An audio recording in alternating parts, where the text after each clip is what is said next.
ওই নির্বাচন আওয়াজ দিচ্ছে, সে নির্বাচন করবে না কোনো দিন, এটা আমি বলে দিতে পারি। এ পর্যন্ত যে কথা তাকে নিয়ে বলছি সবই সত্য, কারণ আমি তো সবথেকে বেশি তাকে সুযোগ দিয়েছিলাম। কাজে এখনও নির্বাচনে এখন এই যুদ্ধ খেলা দেখিয়ে বলবে যে হ্যাঁ এরকম অবস্থা, কি করে নির্বাচন করব, পরিবেশ নাই। এখন যখন বলছে না মানুষ তো আমাকে চায়, কোন মানুষ চায় তাকে? সে টাকা পয়সা দিয়ে 40 জনের একটা টিম বানিয়ে তাদেরকে দিয়ে সোশ্যাল মিডিয়াতে সেই কর্পোরেট পাবলিসিটি যেভাবে করে ওইভাবে কর্পোরেটের পাবলিসিটি, ওই পাবলিসিটির মাধ্যমে সে মানুষের মতামত নিয়ে আসছে। এটা তো সে ক্রয় করছে। আজকে সারা বাংলাদেশে মানুষের জীবনের নিরাপত্তা নাই, রাতে ঘুমোতে পায় না, চুরি ডাকাতি ছিনতাই, মেয়েরা ঘর থেকে বেরোতে পায় না। যে মেয়েরা সেই রাত 12টা 1টা পর্যন্ত আন্দোলন করছে তারাও এখন বেরোতে পারে না। তাদের স্বাধীনতা কোথায় গেলাম তারা ভেবে দেখুক। ছাত্ররা যারা আন্দোলন করেছে তারা এখন ভেবে দেখুক এখন তারা কেমন আছে। আর আওয়ামী লীগের আমলে, আমার আমলে আমাকে তো স্বৈরাচার, আমাকে খুনি অনেক কিছুই বলা হচ্ছে, গণহত্যাকারী। তো হত্যা করলো কে? আমি তো জুডিশিয়াল এনকোয়ারি কমিটি করে দিয়েছিলাম, কেন সেই এনকোয়ারি কমিটিতে কাজ করতে দেওয়া হয় নাই সেটা আমার প্রশ্ন।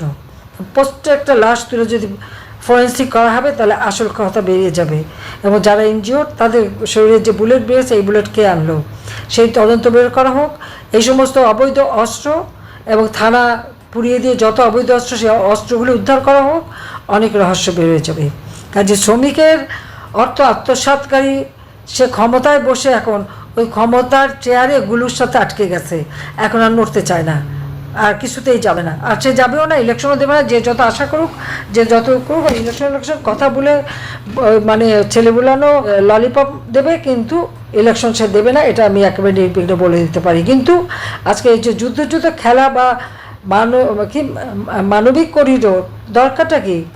মিয়ানমারে তো অনেক জায়গা আছে, ওখানে মিয়ানমারের বেঙ্গলে তাদের পোর্ট আছে, ওখানে অনেক জায়গা আছে যেখান থেকে যে কোনো সাহায্য সহযোগিতা তারা পাঠাতে পারে। তা বাংলাদেশকে কেন ব্যবহার করতে হবে? বাংলাদেশের ব্যবহার করা মানে বাংলাদেশটাকে একটা মহা বিপদে ফেলে দেওয়া। তা বাংলাদেশের নিরাপত্তা, অর্থনীতি, সামাজিক নিরাপত্তা সব কিছু ব্যাহত হবে, স্বাধীনতা সার্বভৌমত্ব ব্যাহত হবে। আওয়ামী লীগ যতদিন ক্ষমতায় ছিল এই কক্সবাজার সেই লেখাংশরী থেকে সমস্ত এলাকার সেই বর্ডারগুলি সিল করা ছিল। আজকে বলছে বর্ডারে নিয়ন্ত্রণ হারিয়েছে। কেন নিয়ন্ত্রণ হারালো? রাষ্ট্র চালাতে আসছে কেন? চালাতে পারে না, চালাতে আসছে। নিজের দেশকে এভাবে সন্ত্রাসের দিকে ঠেলে দিচ্ছে। কই আমরা থাকতে তো সেটা তো আরাকান আর্মি ছিল, কিন্তু বর্ডারে তো আমাদের পুরো নিয়ন্ত্রণে ছিল। কিন্তু কয় মাসের মধ্যেই অর্থনীতিভাবে ধ্বংস, আর দেশের এখন স্বাধীনতা সার্বভৌমত্ব ধ্বংস করার জন্য সে চেষ্টা। তার অসুবিধা কী? তার তো মেলা টাকা বিদেশে রাখা আছে, এক সময় ফুরুত করে চলে যাবে আর দেশের মানুষ তাদের বিপদে ফেলে যাবে। কাজেই শ্রমিকের অর্থ আত্মসাৎকারী, শ্রমিক আদালতে সাজাপ্রাপ্ত ইউনূসের, তারা রাষ্ট্র পরিচালনা করার কোনো অধিকার নেই। সে অবৈধভাবে ক্ষমতা দখল করেছে, অসাংবিধানিকভাবে দখল করেছে। তাকে যে করেই হোক তাকে ক্ষমতার থেকে হটিয়ে দেশের স্বাধীনতা সার্বভৌমত্ব রক্ষা করতে হবে, আমাদের কৃষক শ্রমিক মেহনতি মানুষের স্বার্থ রক্ষা করতে হবে, মানুষের জীবনের শান্তি নিরাপত্তা ফিরিয়ে আনতে হবে। এবং আজকে আমাদের বর্ডার আপনারা দেখেছেন, এখনই ইউনূসের পররাষ্ট্র উপদেষ্টা বলে দিলেন যে কক্সবাজারের ওখানে যে বর্ডারটা সেটা নাকি তাদের নিয়ন্ত্রণে নাই। এটা কোন ধরনের কথা? 2024-এর 5ই আগস্ট পর্যন্ত আমি যতদিন ক্ষমতায় ছিলাম ততদিন তো ওই বর্ডার আমার বাংলাদেশের নিয়ন্ত্রণে ছিল, সম্পূর্ণ নিয়ন্ত্রণে ছিল। আজকে কেন নিয়ন্ত্রণে নাই সেই জবাব ইউনূসের কাছে চাইতে হবে। আজকে সে যে পদক্ষেপ নিচ্ছে, যা করছে ওখানে, তার ফলে কী হবে? ঘোষণা দিয়েছে কোথায় ভারত আর পাকিস্তানের গোলমাল, কাশ্মীরে একটা জঙ্গি কাজ হলো, তার প্রতিবাদ না করে সেটা নিয়ে নানা ধরনের কথা বলা। এ তো আপনারা দেখেন বাংলাদেশের উপরে কিন্তু এই সন্ত্রাস এবং জঙ্গিবাদের একটা দুর্নাম চলে আসে। তারা বাংলাদেশটাকে একটা জঙ্গির দেশ হিসেবেই কিন্তু এই ইউনূস গংরা তৈরি করেছে। সেখানে কি হবে সেই জন্য ইউনূস সাহেব বলে দিলেন কি যে আমাদের যুদ্ধের প্রস্তুতি নিতে হবে। কার সাথে যুদ্ধ করবে, কোথায় যুদ্ধ করবে, কেন আমাদের এই যুদ্ধের প্রস্তুতি নিতে হবে, আমার প্রশ্ন সেখানে। এবং সেই প্রস্তুতি কার বিরুদ্ধে? আমরা তো যুদ্ধ চাই না, আমরা তো শান্তি চাই, সকলের সাথে বন্ধুত্ব, কারোর সাথে বৈরিতা নয়।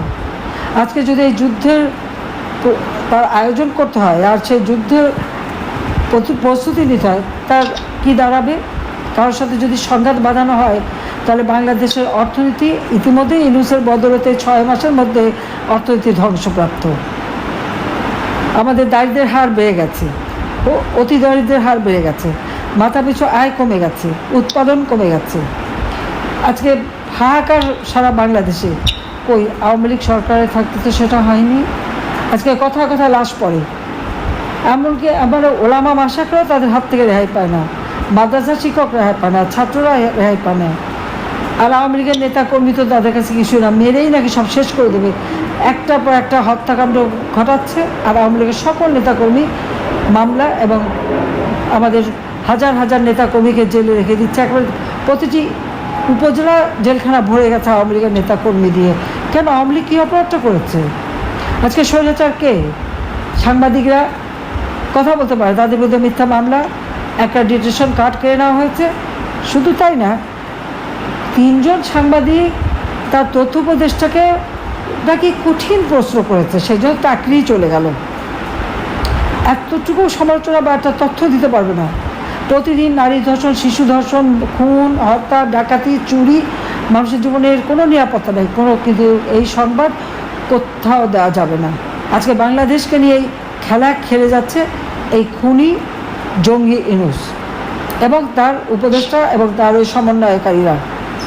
কাজে তাদের রাষ্ট্র পরিচালনার কোনো অধিকার নাই, কারণ তারা অবৈধভাবে ক্ষমতা দখলকারী। অবৈধভাবে শুধু ক্ষমতাই দখল করেনি, আজকে অর্থ সম্পদ ব্যাপকভাবে পাচার করে যাচ্ছে।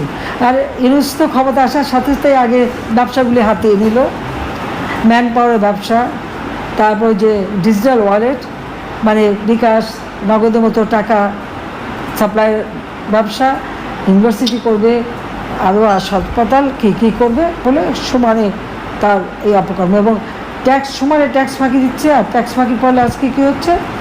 বাংলাদেশ ট্যাক্স আহরণ করতে পারছে না। কারণ কী করে পারবে? যে ক্ষমতা দখল করছে, সরকার প্রধান হিসেবে নিজেকে পরিচয় দেয়, সেই যখন ট্যাক্স দেয় না, ট্যাক্স ফাঁকি দেয়, তাহলে তো আর সাধারণ মানুষকেও ট্যাক্স দেবে। কাজে এর হাত থেকে রক্ষা করার জন্য দেশকে রক্ষা করতে হবে, দেশের মানুষকে বাঁচাতে হবে, মানুষের জীবনের শান্তি নিরাপত্তা নিশ্চিত করতে হবে। মানুষের ভিতরে যে আস্থা বিশ্বাস ছিল এবং আমাদের তরুণ সমাজ, যাদেরকে আমরা প্রযুক্তি প্রশিক্ষণ দিয়ে একটা উন্নত সমাজে বাংলাদেশ গড়ার জন্য প্রস্তুত করছিলাম, লেখা পড়ার সব ব্যবস্থা আমরা করে দিয়েছিলাম। আজকে লক্ষ লক্ষ ছেলে মেয়ে পরীক্ষা দিতে পারেনি এসএসসি, আজকে তারা পড়াশোনা করার সুযোগ পাচ্ছে না। কাজে এই অবস্থা থেকে বাংলাদেশের মানুষকে বাঁচানোর জন্য যেখানে যেভাবে আছে কোনো নির্দেশ লাগবে। আজকে এই কথাই আমার নির্দেশ, যে যার যেখানে যেভাবে পারবে এই সরকারের পতনের জন্য এবং এই সরকারকে হটিয়ে বাংলাদেশের মানুষের জীবনে শান্তি নিরাপত্তা ফিরিয়ে আনার জন্য সরকারকে কাজ করতে হবে। কারণ এদেরকে ছাড় দেওয়া যাবে না। আজকে আমার আওয়ামী লীগের নেতা কর্মীদের গায়ে যারা হাত দিয়েছে তাদের ছাড় দেওয়া যাবে না। ছেলেকে পাবে না, মাকে মারবে, হত্যা করবে, বাবাকে লাঞ্ছিত করবে, ভাইকে করবে, ঘর পুড়িয়ে দেবে, লুটপাট করবে। এই লুটপাট করে কারা কোথাও কোন সম্পদ নিয়েছে সব খুঁজে বের করতে হবে। এই জন্য প্রত্যেকটা এলাকায় যারা সংযুক্ত আছে আমি তাদেরকে বলবো, এবং আপনারা সবাইকে আমার এই বার্তাটা পৌঁছাবেন, কোন কোন এলাকায় কারা কারা আমাদের আওয়ামী লীগের নেতাকর্মী বা আমাদের মুক্তিযোদ্ধাদের সম্পদ ধ্বংস করেছে, আগুন দিয়েছে, লুট করেছে, কোন কোন প্রতিষ্ঠান ধ্বংস করেছে, সমস্ত কিছু ডকুমেন্ট তৈরি করেন এবং আন্তর্জাতিকভাবে এটা প্রচার করতে হবে এবং সাধারণ মানুষের কাছে এই কথাটা পৌঁছাতে হবে।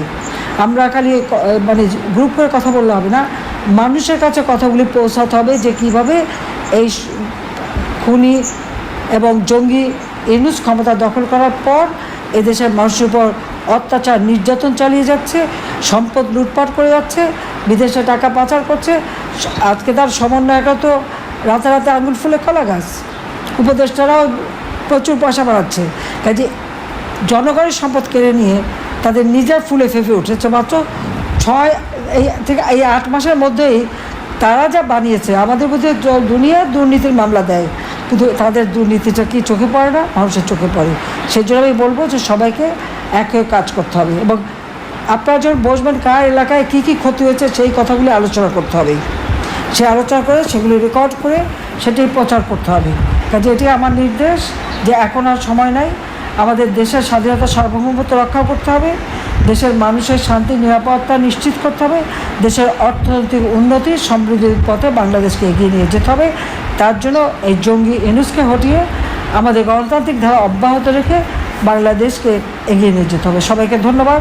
জয় বাংলা, জয় বঙ্গবন্ধু, বাংলাদেশ চিরজীবন। খোদা হাফেজ।